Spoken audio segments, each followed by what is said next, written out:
আজকে প্রায় 14 লক্ষ বাংলাদেশির একজন প্রথম এবং প্রাণের দাবি হলো যে বাংলাদেশিদের ভিসা ওপেন করা।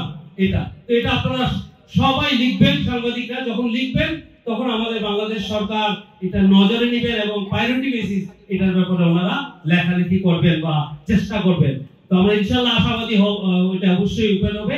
তবে সবার চেয়ে মানে সর্বোচ্চ যে কাজটা আপনাদের করতে হবে সেটা হলো আমাদের কমিউনিটিকে সচেতন করতে হবে এই দেশের আইন কানুন যাতে আমরা সঠিকভাবে পালন করি।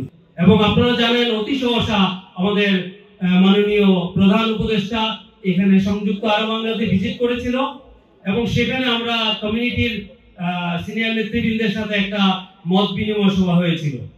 সেই সভায় কিন্তু আমরা প্রত্যেকেই প্রথম এবং প্রধানতম যে দাবি সেটা ছিল যে বাংলাদেশিদের সকল প্রকার ভিসা খুলে দেওয়ার জন্য রিকোয়েস্ট করা। তো উনি যেটা বলেছে যে উনি এই সরকারের সাথে নিবিড়ভাবে এটা আলোচনা করবে এবং মোটামুটি আমাদেরকে আশ্বস্ত করেছে হয়তো ইনশাআল্লাহ অতি সহসা হয়তো একটা সুব্যবস্থা হবে।